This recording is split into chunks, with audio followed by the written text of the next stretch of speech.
नमस्ते, स्वागत है आप सभी का डी के कैरियर क्लासेस के यूट्यूब चैनल पर। साथियों, हम एम लक्ष्मीकांत की ये बुक है भारतीय संविधान एवं राज्य व्यवस्था। इसका आज हम 37वां चैप्टर स्टार्ट करेंगे। इसके 36 लेक्चर जो हैं वो कंप्लीट हो चुके हैं। तो आपने वो वीडियो ना देखी हो तो कृपया वो वीडियो पीछे वाली देख लें, तभी ये वाले आगे के चैप्टर समझ में आएंगे। ये बहुत ही इम्पॉर्टेंट चैप्टर हैं। सभी एग्ज़ाम टेट, सी टेट और आपके पैट हो, यूपी ट्रिपल एससी हो या आईएएस हो या पीसीएस हो या जितने पे यूपीएससी हैं, उन सभी के लिए महत्वपूर्ण क्लास है। तो इसमें हमारा जो 37वां लेक्चर है, इसमें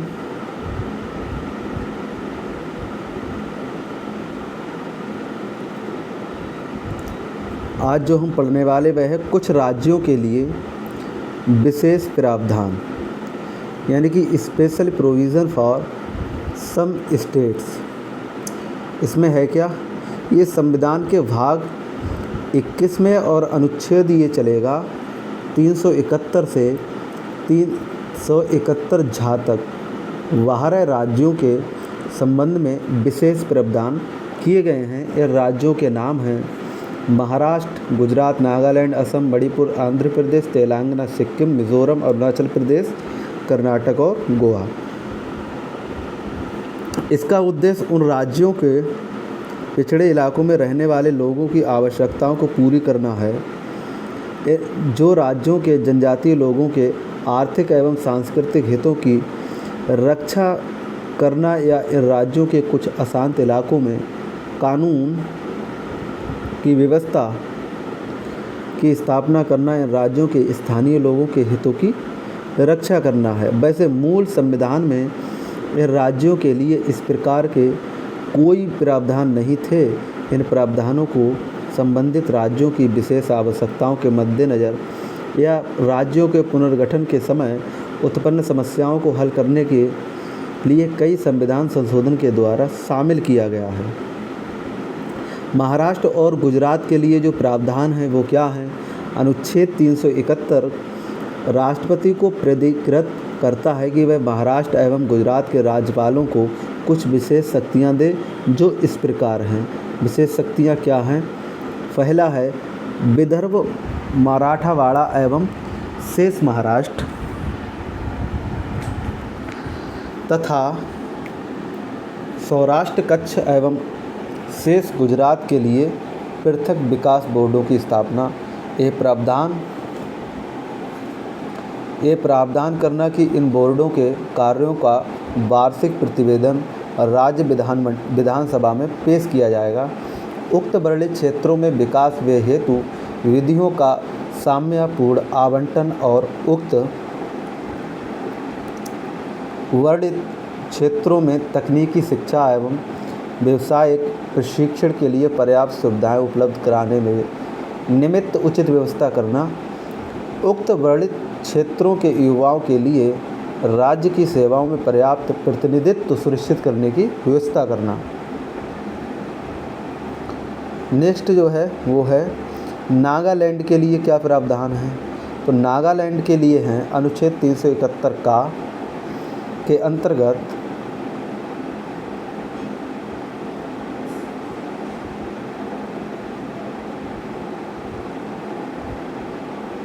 नागालैंड राज्य के लिए निम्न प्रावधान किए। पहला है संसद द्वारा निम्न मामलों के संबंध में बनाया गया अधिनियम तब तक नागालैंड पर लागू नहीं होगा जब तक राज्य विधानसभा इसका अनुमोदन ना कर दे, यानी कि बिना सहमति के नहीं होगा। इसमें है पहला, नागाओं की धार्मिक या सामाजिक प्रथाएं हैं। दूसरा है नागा रूढ़िजन्य विधि और प्रक्रिया। तीसरा है सिविल और दांडिक न्याय प्रशासन, जहां विनिश्चय नागा रूढ़िजन्य विधि के अनुसार होते हैं। तीसरा है भूमि और उसके संपत्ति स्रोतों का स्वामित्व और अंतरण। फिर है दूसरे नंबर पर नागालैंड जब तक स्थानीय नागाओं द्वारा किए गए उपद्रव समाप्त नहीं हो जाते तब तक राज्य में कानून व्यवस्था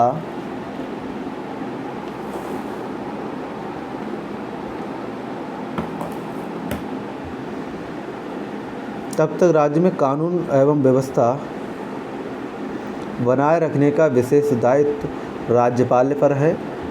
अपने इन दायित्व के निर्वहन में राज्यपाल राज्य की मंत्रिपरिषद से परामर्श कर सकता है, लेकिन वह स्वयं विवेक से निर्णय लेने का अधिकारी है तथा उसका निर्णय ही अंतिम एवं मान्य होगा। राज्यपाल के इस विशेष दायित्व को यदि राष्ट्रपति चाहे तो समाप्त कर सकता है। फिर है आपका राज्यपाल का यह दायित्व है कि वह केंद्र सरकार द्वारा राज्य के विकास हेतु विशेष कार्य हेतु दिए गए धन का उचित आवंटन एवं व्यय सुनिश्चित करे, जिससे कि इस कार्य से संबंधित अनुदान मांगे भी शामिल होंगी। चौथा है राज्य के त्योंशांग जिले के लिए 35 सदस्यीय एवं क्षेत्रीय परिषद की स्थापना की जाएगी। राज्यपाल को इस परिषद के गठन, सदस्यों के चयन की रीति, उनकी योग्यता, कार्यकाल एवं वेतन भत्ते, परिषद के कार्य एवं उसकी कार्यप्रणाली के परिषद के लिए अधिकारियों एवं अन्य लोगों की नियुक्ति एवं उनकी सेवा शर्तें तथा परिषद के कार्य संचालन से संबंधित। नेक्स्ट है हमारा बिंदु अन्य कार्यों के विनियमन को बनाने का अधिकार होगा। पाँचवा बिंदु है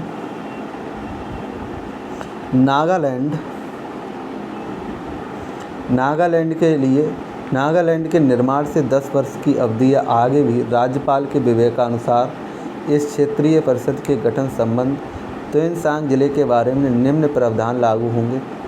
पहला है त्योंशांग जिले के शासन का संचालन राज्यपाल द्वारा किया जाएगा।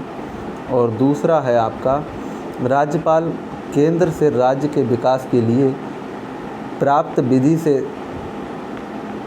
त्योंशांग जिले और शेष नागालैंड के विकास हेतु उचित धन का आवंटन सुनिश्चित करेगा। तीसरा बिंदु है नागालैंड विधानसभा द्वारा बनाया गया कोई भी अधिनियम त्योंशांग जिले पर तब तक लागू नहीं होगा जब तक कि इस जिले की क्षेत्रीय परिषद राज्यपाल को इस बात में अनुशंसा ना करे। नेक्स्ट बिंदु है राज्यपाल त्योंशांग जिले में शांति, विकास एवं सुशासन के लिए उचित विनियम बना सकता है, तथापि इस प्रकार के किसी विनियम को संसद के अधिनियम या किसी अन्य ऐसे कानून जो जिले पर लागू होता है उसके द्वारा संशोधित या समाप्त किया जा सकता है।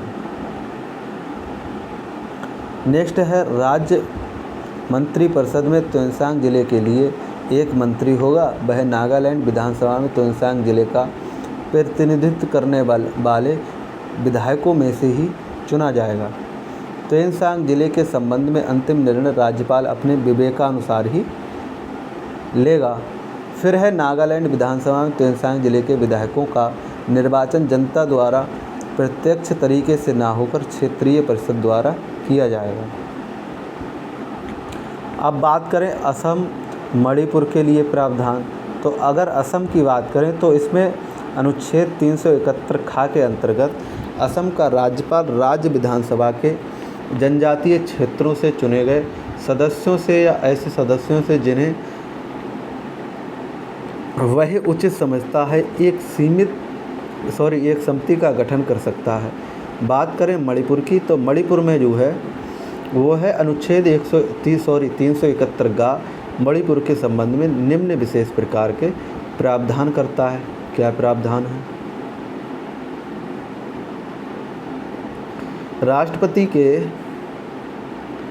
राष्ट्रपति को अधिकार है कि यदि वह चाहे तो राज्य के पहाड़ी क्षेत्रों से मणिपुर विधानसभा के लिए चुने गए सदस्यों से एक समिति का गठन कर सकता है।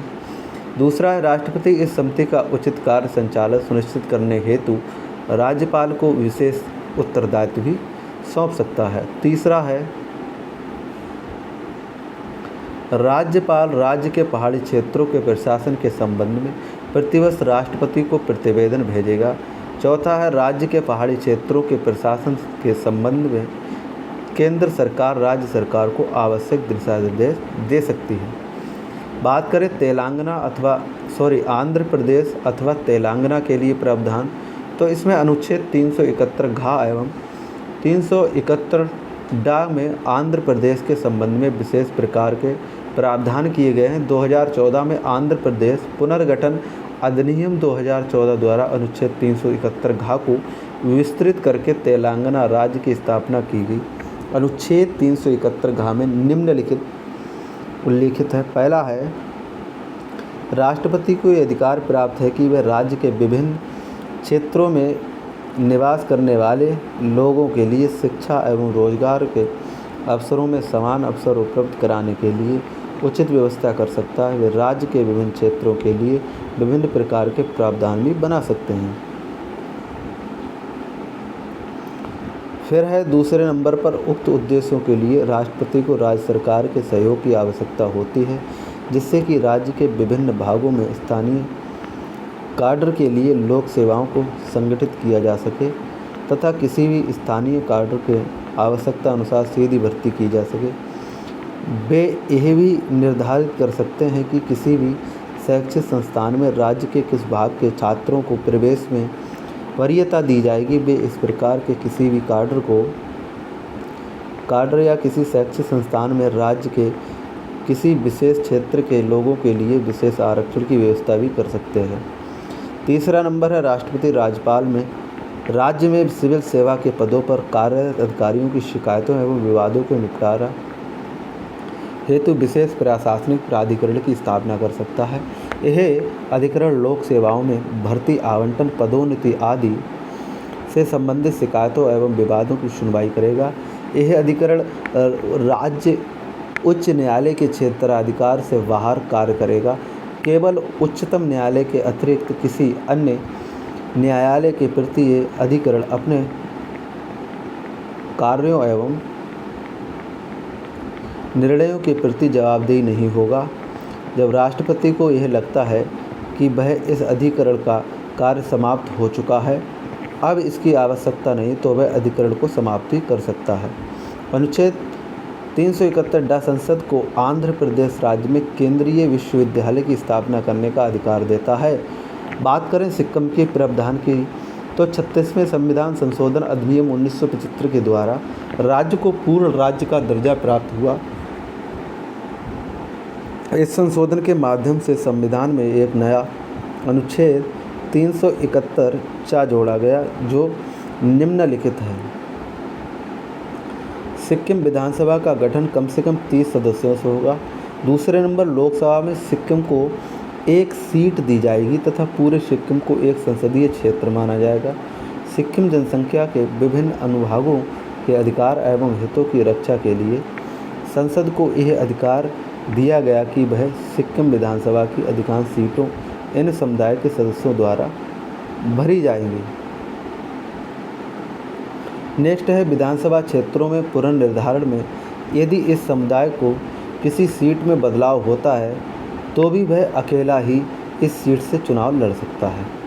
चौथे नंबर की अगर बात करें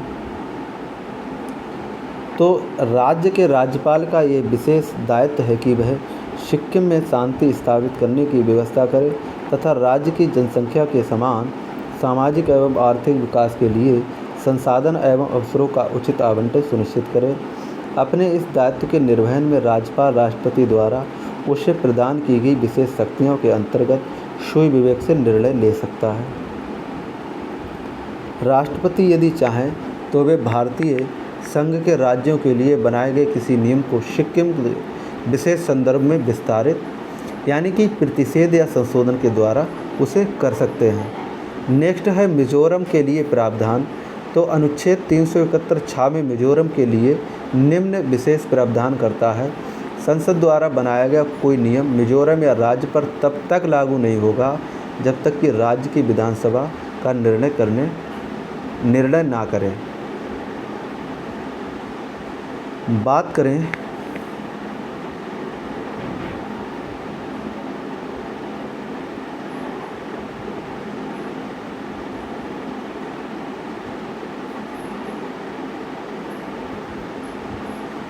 मिजो लोगों की सामाजिक एवं आर्थिक प्रथाएं।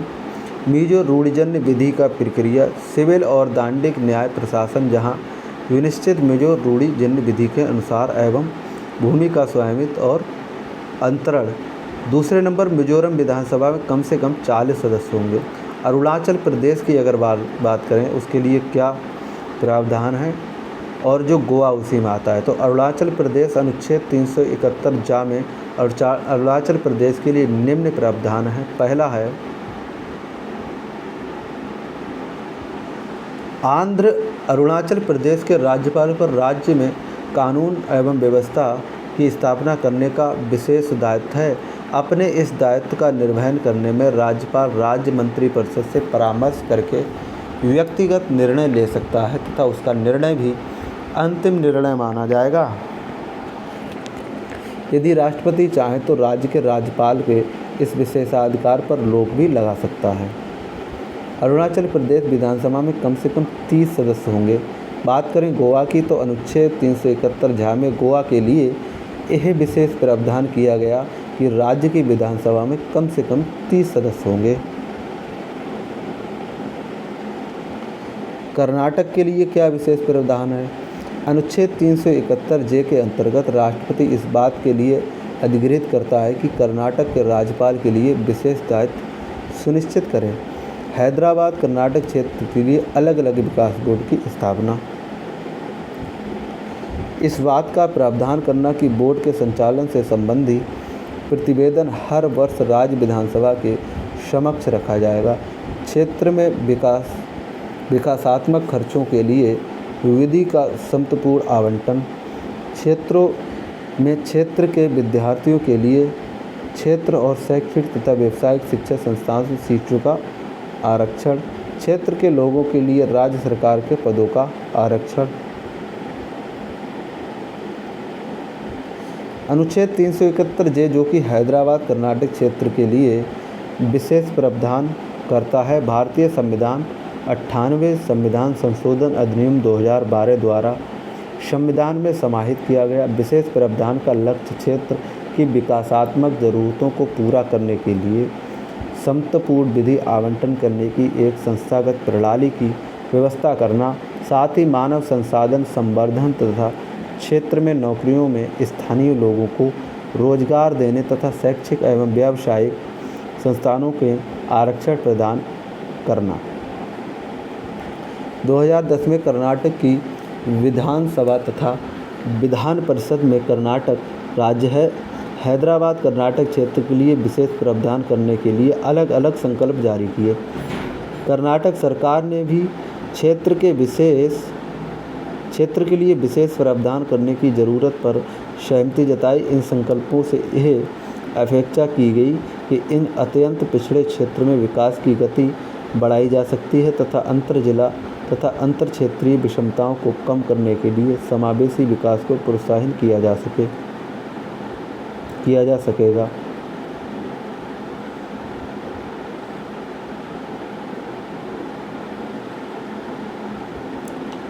अब जो हमारा चलेगा वह है भाग 5 स्थानीय सरकार यानी कि लोकल गवर्नमेंट। इसमें सबसे पहला जो है वो है चैप्टर आज हमारा होगा वो है 38वां और पंचायती राज यानी कि पंचायती राज इसमें चलेगा। अब इसे ज़रा समझते हैं पंचायती राज क्या बवाल है। भारत में पंचायती राज शब्द का अभिप्राय ग्रामीण स्थानीय स्वशासन पद्धति से है। यह भारत के सभी राज्यों में जमीनी स्तर पर लोकतंत्र के निर्माण हेतु राज्य विधानसभाओं द्वारा स्थापित किया गया। इसे ग्रामीण विकास का दायित्व सौंपा गया। 1992 के 73वें संविधान द्वारा संशोधन संविधान में शामिल किया गया। पंचायती राज का विकास बलवंत राय मेहता समिति के द्वारा इसमें हुआ है। जनवरी 1957 में भारत सरकार ने सामुदायिक विकास कार्यक्रम 1952 तथा राष्ट्रीय विस्तार सेवा 1953 द्वारा किए गए कार्यों की जांच, उनके बेहतर ढंग से कार्य करने के लिए उपाय सुझाने के लिए एक समिति का गठन किया। इस समिति के अध्यक्ष जो थे वो थे बलवंत राय मेहता। समिति ने नवंबर 1957 को अपनी रिपोर्ट सौंपी और लोकतांत्रिक विकेंद्रीकरण यानी कि स्वायत्तता की योजना की सिफारिश की, जो कि अंतिम रूप से पंचायती राज के रूप में जाना गया। समिति द्वारा दी गई विशिष्ट सिफारिशें निम्नलिखित हैं। पहली सिफारिश इन्होंने दी 3 स्तरीय पंचायती राज पद्धति की स्थापना गांव स्तर पर, ग्राम पंचायत, ब्लॉक स्तर पर, पंचायत समिति और जिला स्तर पर जिला परिषद, ये तीनों स्तर आपस में प्रत्यक्ष चुनाव द्वारा गठन जुड़े होने चाहिए। दूसरा है ग्राम पंचायत की स्थापना प्रत्यक्ष रूप से चुने प्रतिनिधियों द्वारा होनी चाहिए, जबकि पंचायत समिति और जिला परिषद के गठन प्रत्यक्ष रूप से चुने गए सदस्य द्वारा होना चाहिए। तीसरी इन्होंने बात कही है कि सभी योजनाएं और विकास के कार्य इन निकायों को सौंपे जाने चाहिए। पंचायती समिति को कार्यकारी निकाय तथा जिला परिषद को सलाहकारी, समन्वयकारी और पर्यवेक्षण निकाय होने चाहिए।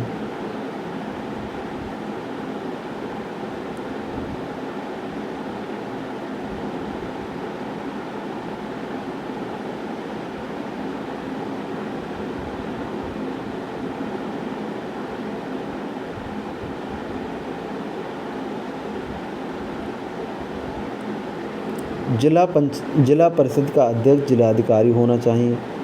इन लोकतांत्रिक निकायों में शक्ति उत्तरदायित्व का वास्तविक स्थानांतरण होना चाहिए।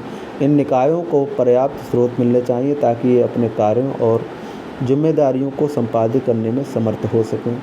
भविष्य में अधिकारियों और अधिक प्रत्यायन के लिए एक पद्धति विकसित होनी चाहिए। समिति की इन सिफारिशों को राष्ट्रीय विकास परिषद द्वारा जनवरी 1958 में स्वीकार किया गया। परिषद में किसी विशिष्ट प्रणाली या नमूने पर जोर दिया गया।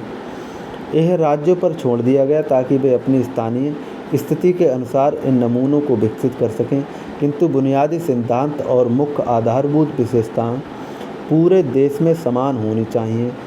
राजस्थान देश का पहला राज्य था जहां पंचायती राज की स्थापना हुई। इस योजना का उद्घाटन 2 अक्टूबर 1959 को राजस्थान के नागौर जिले में तत्कालीन प्रधानमंत्री पंडित जवाहरलाल नेहरू द्वारा किया गया।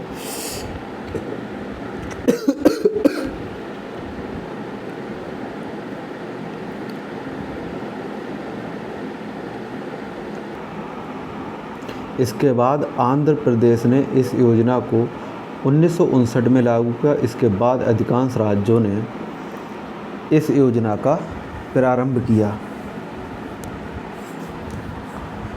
यद्यपि 1960 के दशक के मध्य तक बहुत से राज्यों ने पंचायती राज व्यवस्था, पंचायती राज संस्थाएं स्थापित की, फिर भी राज्यों की इन संस्थाओं में स्तर की संख्या सीमित और परिषद की सापेक्ष स्थिति का उनका कार्यकाल, संगठन, कार्य, राजस्व और अन्य तरीकों में अंतर था। उदाहरण के लिए राजस्थान में त्रिस्तरीय पद्धति अपनाई गई, जबकि तमिलनाडु में द्विस्तरीय पद्धति अपनाई गई। पश्चिम बंगाल में 4 स्तरीय पद्धति अपनाई गई। इसके अलावा राजस्थान, आंध्र प्रदेश पद्धति में पंचायत समिति मजबूत थी क्योंकि नियोजन और विकास की इकाइयाँ ब्लॉक थीं, जबकि महाराष्ट्र, गुजरात में पद्धति में जिला परिषद शक्तिशाली थी क्योंकि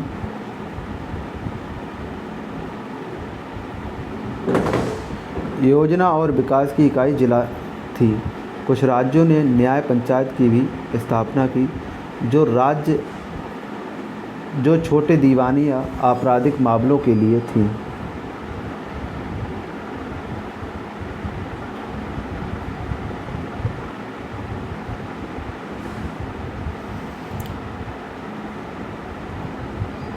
फिर आता है हमारा अध्ययन दल समितियाँ। इसमें क्या होता है, सन 1960 में से पंचायती राज व्यवस्था की कार्य प्रणाली के विविध पक्षों का अध्ययन करने के लिए अनेक अध्ययन दल समितियां तथा कार्यदल नियुक्त किए जाते रहे। इसका विवरण तालिका 38(1) में दिया जा रहा है। अशोक मेहता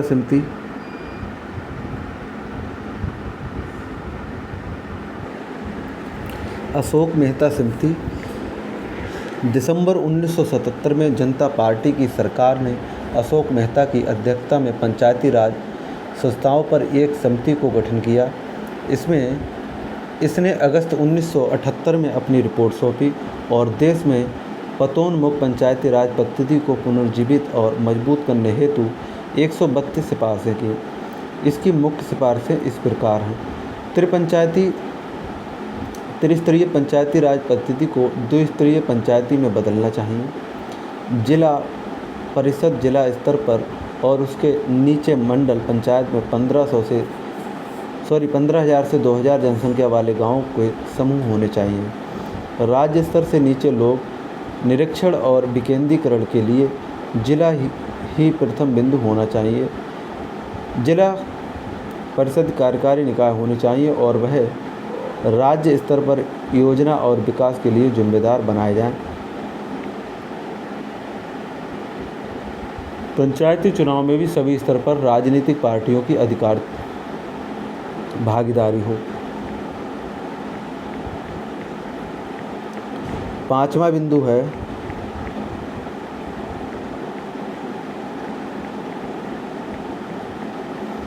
अपने आर्थिक स्रोतों के लिए पंचायती राज संस्थाओं के पास कराधान की अनिवार्य शक्ति हो। जिला स्तर के अभिकरण और विधायिकी से बनी समिति द्वारा संस्था का नियोजन सामाजिक लेखा परीक्षण होना चाहिए ताकि यह ज्ञात हो सके कि सामाजिक एवं आर्थिक रूप से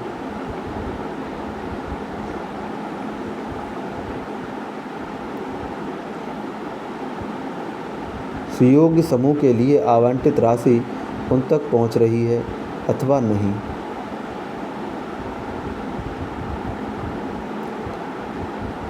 राज्य सरकार द्वारा पंचायती राज संस्थाओं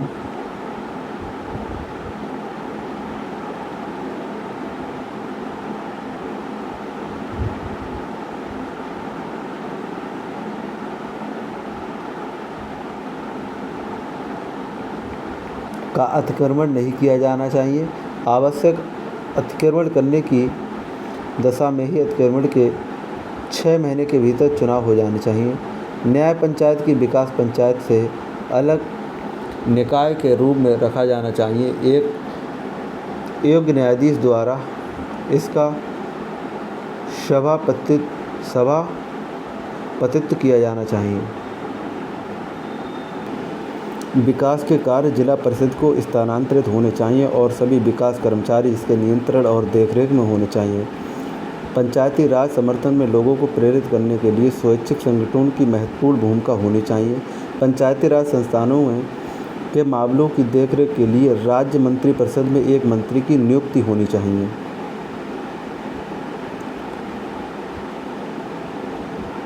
तेरहवां पॉइंट है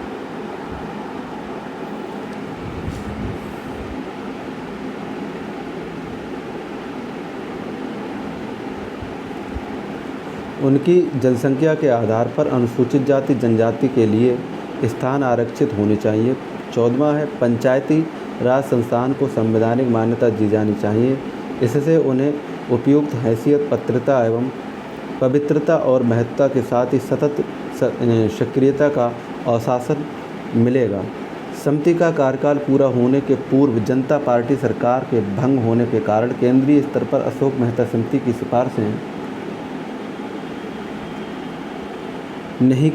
सिफारिशों पर कोई कार्रवाई नहीं की जा सकी। फिर भी 3 राज्य कर्नाटक, पश्चिम बंगाल और आंध्र प्रदेश ने अशोक मेहता समिति की सिफारिशों को ध्यान में रखकर पंचायती राज संस्थाओं के पुनरुद्धार के लिए कुछ कदम उठाए। फिर आती है GV राव समिति। GV राव जो समिति है उसने ग्रामीण विकास एवं गरीबी उन्मूलन के कार्यों की समीक्षा करने के लिए मौजूदा प्रशासनिक व्यवस्थाओं के लिए योजना आयोग द्वारा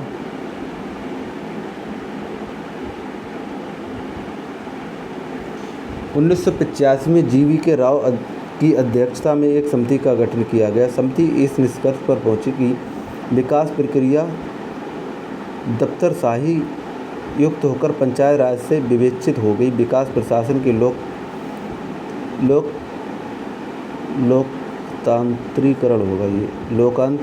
लोकतंत्रीकरण के विपरीत उसके नौकरशाही की इस प्रक्रिया के कारण पंचायत राज संस्थाएं कमज़ोर हो गईं और परिणाम स्वरूप इसे बिना जड़ की घास कहा गया। अतः समिति ने पंचायती राज पद्धति को मजबूत और पुनर्जीवित करने के लिए विभिन्न सिफारिशें की, जो इस प्रकार है। पहली सिफारिश की, जिला स्तरीय निकाय अर्थात जिला मंत्रिपरिषद को लोकतांत्रिक विकेंद्रीकरण में महत्वपूर्ण स्थान दिया जाना चाहिए। यहाँ कहा गया कि नियोजन एवं विकास की उचित इकाई जिला है तथा जिला परिषद को उन्हीं विकास कार्यक्रमों के प्रबंधन के लिए मुख्य निकाय बनाया जाना चाहिए। उस स्तर पर संचालित किए जा सकते हैं। जिला एवं स्थानीय स्तर पर पंचायती राज संस्थाओं को विकास कार्य के लिए नियोजन, क्रियान्वयन एवं निगरानी में एक महत्वपूर्ण भूमिका होनी चाहिए या प्रदान की जानी चाहिए। प्रभावी जिला नियोजन विकेंद्रीकरण के लिए राज्य के स्तर पर कुछ नियोजन कार्यों को जिला स्तर पर हस्तांतरित किया जाना चाहिए। एक जिला विकास आयुक्त के पद पर सृजन किया जाना चाहिए, जिसे जिला परिषद के मुख्य कार्यकारी अधिकारी के रूप में कार्य करना चाहिए तथा उसे जिला स्तर के सभी विकास विभागों का प्रभावी होना चाहिए।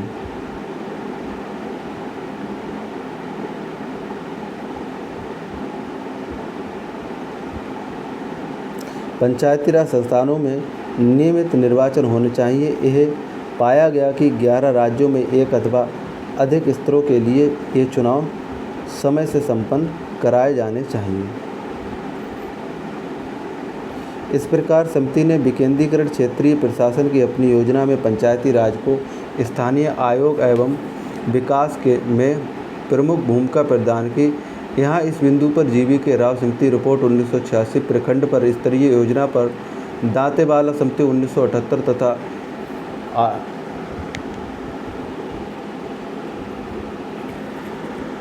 आयोजना पर हनुमंतराय समिति रिपोर्ट 1984 से अलग हैं। दोनों समितियों में यह सुझाया गया कि मूल विकेंद्रीकरण आयोजन का कार्य जिला स्तर पर संपन्न किया जाना चाहिए।